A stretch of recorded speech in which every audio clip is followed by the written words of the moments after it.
미국의 트럼프 대통령과 북한의 김정은 위원장이 사랑에 빠졌습니다. 잘 안 믿으시는 분들도 계시는 것 같은데 제가 하는 말이 아닙니다. 트럼프 대통령이 직접 그렇게 이야기했습니다.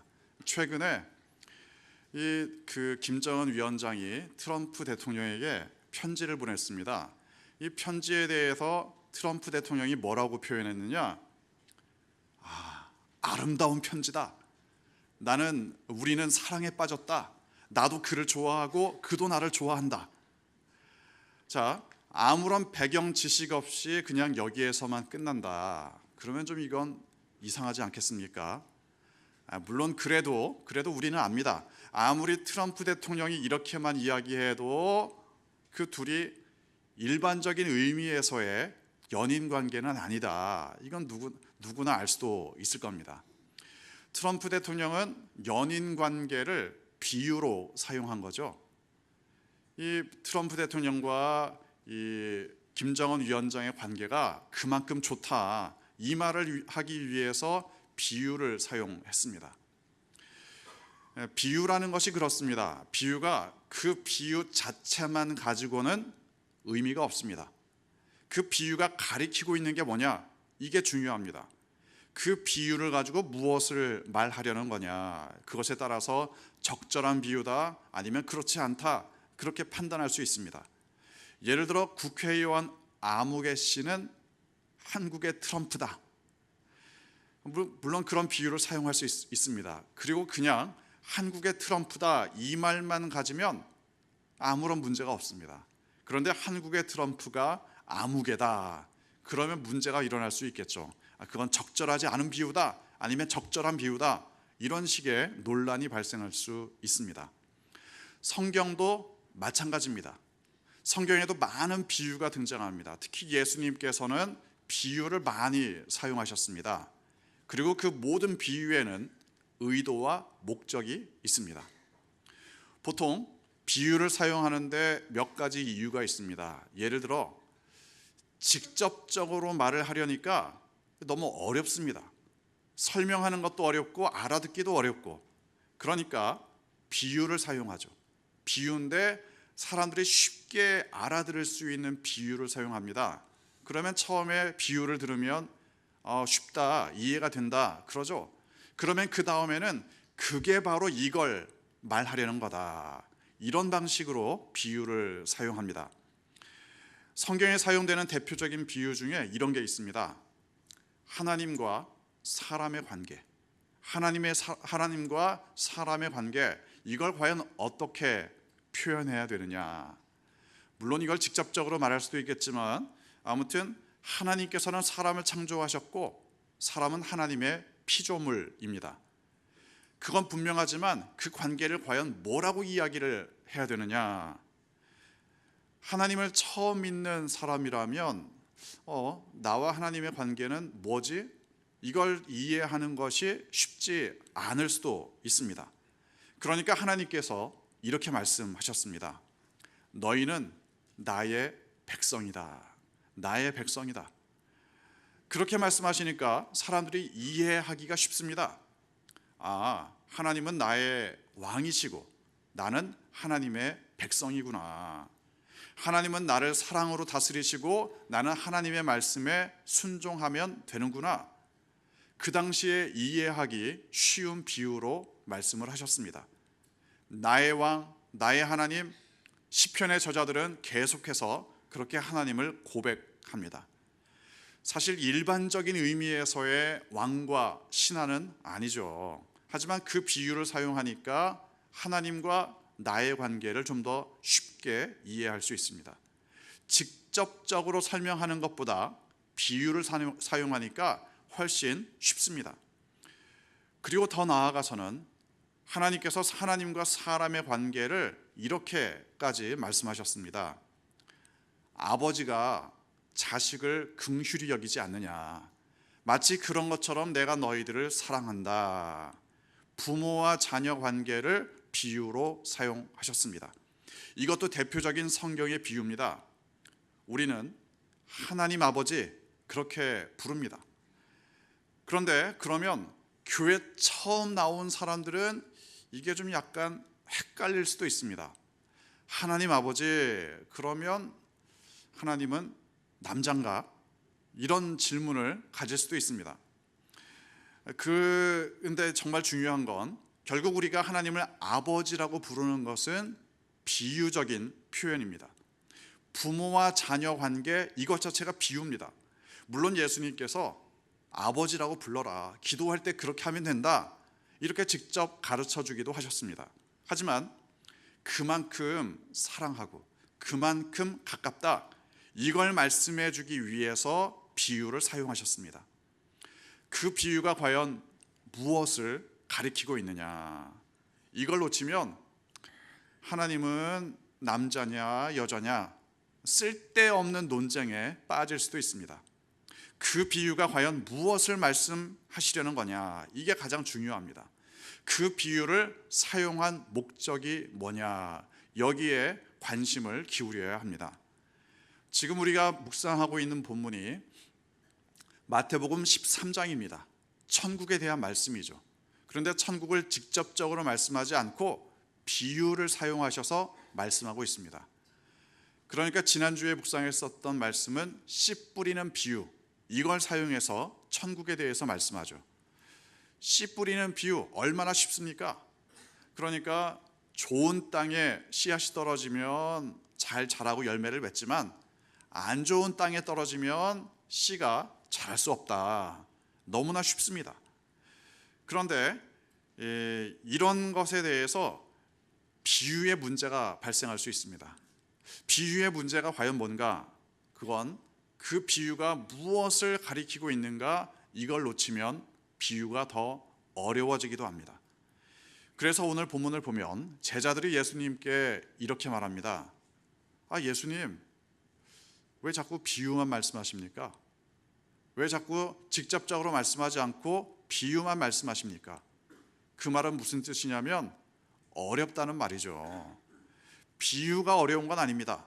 그런데 그 비유가 결국 무엇을 말씀하시려는 거냐, 예수님께서 그걸 말씀하지 않으셨습니다. 그러니까 오히려 비유가 어려워집니다.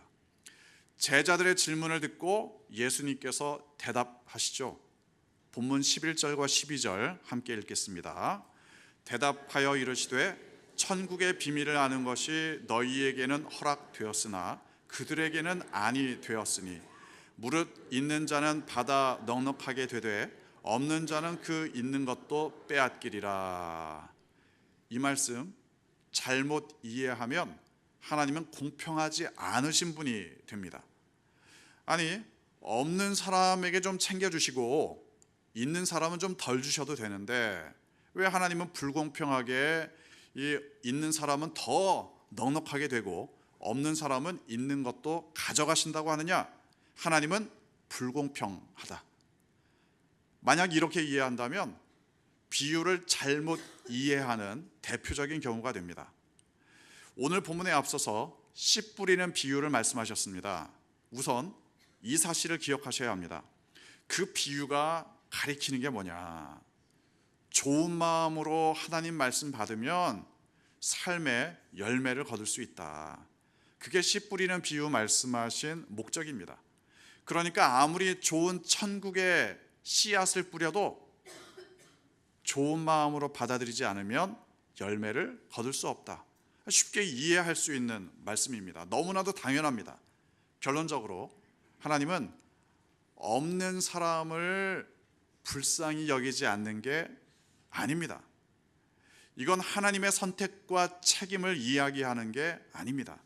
하나님은 모든 사람들에게 천국의 비밀을 말씀해 주셨습니다. 모든 사람들에게 좋은 생명의 씨앗을 뿌리셨습니다. 좋은 땅, 좋은 마음으로 그 말씀 받아들이면 더더욱 풍성한 열매를 맺는다. 이 말씀하시려고 비유를 사용하셨습니다. 이 본문에서 있는 사람이 더 넉넉하게 된다.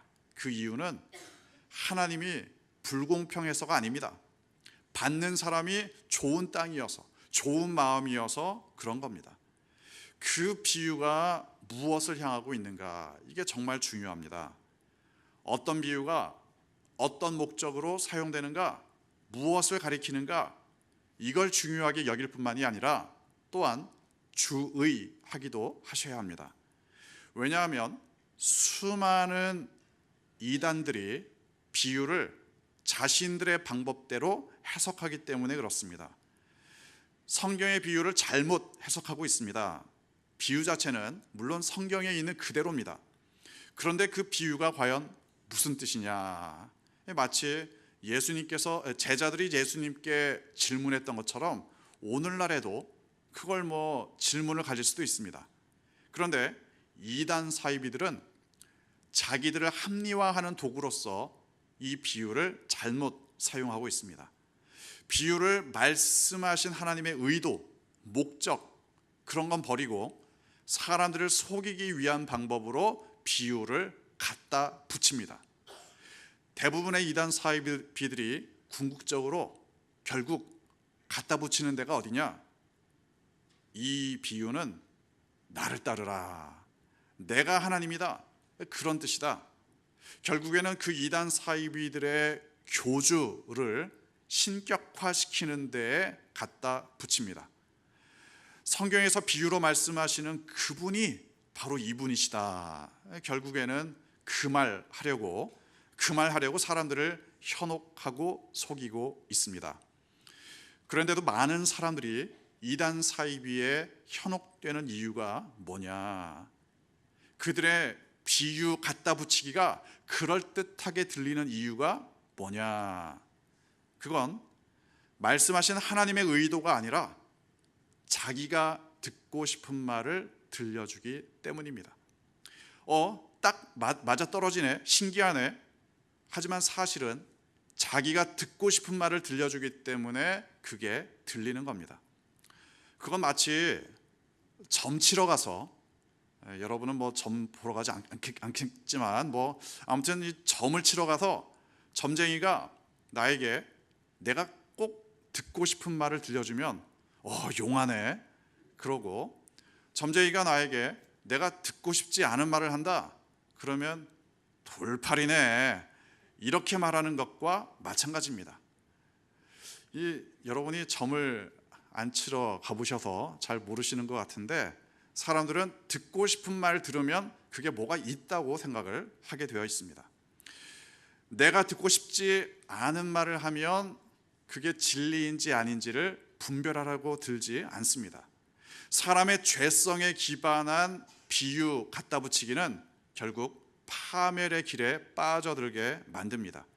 사람들이 사용하는 비유도 그것을 사용하는 사람의 의도와 목적이 중요합니다. 더더욱 성경의 비유는 하나님의 의도와 목적을 잘 알아야 합니다. 성경을 잘 알아야 합니다. 말씀을 잘 들어야 합니다. 그 비유를 말씀하신 분의 설명을 잘 들어야 합니다. 내가 듣고 싶은 대로가 아니라 하나님께서 말씀하신 대로 성경을 읽어야 합니다. 그리고 이건 우리의 삶에 있어서도 참 중요하게 평생 질문해야 될 문제입니다. 나는 지금 내가 듣고 싶은 말만 들으며 살아가느냐? 이게 정말 나에게 유익하고 생명을 주는 것이냐? 그런 거 따지지 않고 그냥 내가 듣고 싶은 말이라면 여과 없이 듣고 있느냐? 그렇지 않더라도 듣고 싶지 않는 말, 그게 정말 나에게 생명이 되는지 유익한지 그걸 분별하고 있는가? 듣고 싶은 말만 듣고 싶지 않은 말은 무시하고 기분 나빠하고 심지어 화를 내고 있지는 않은가? 일반적인 의미에서도 이건 고민해야 될 질문입니다. 하지만 영적인 의미에서는 이것은 우리의 영적인 건강을 좌우할 수도 있습니다. 사실 성경에 기록된 수많은 사람들이 바로 이런 경험들을 했습니다. 이스라엘 백성들 이야기죠. 아무리 하나님의 말씀이어도 듣고 싶지 않으면 한 귀로 듣고 한 귀로 흘립니다. 아무리 하나님의 말씀이어도 자기들이 듣고 싶은 말만 듣습니다.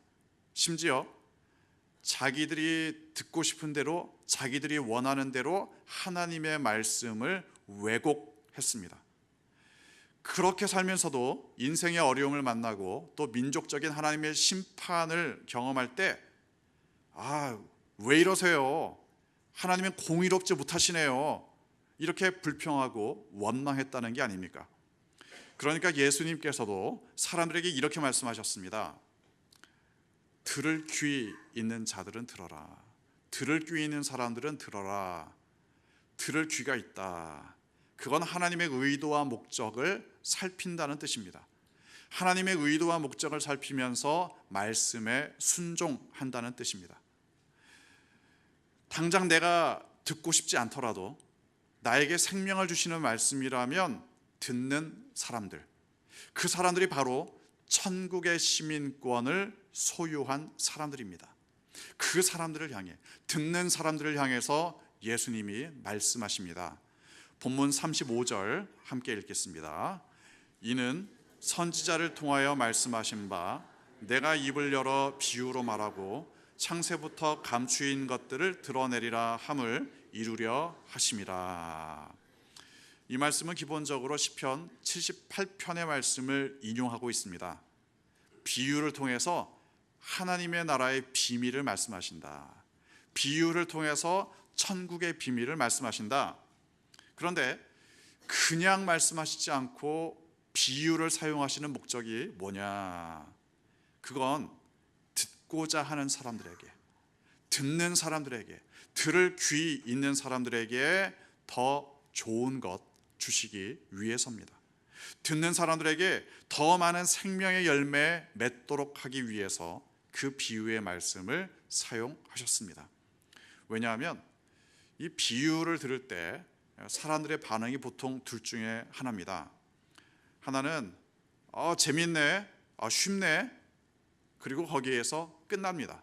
더 이상의 관심이 없습니다. 이 비유를 말씀하신 이유와 의도와 목적이 뭐냐, 여기에 관심이 없습니다. 그냥 자기가 듣고 싶은 대로 듣습니다. 그리고 심지어 자기가 듣고 싶은 대로 왜곡시켜서 갖다 붙이기도 합니다.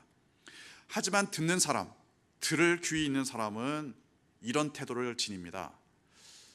이 비유의 말씀 왜 나에게 들려주셨지?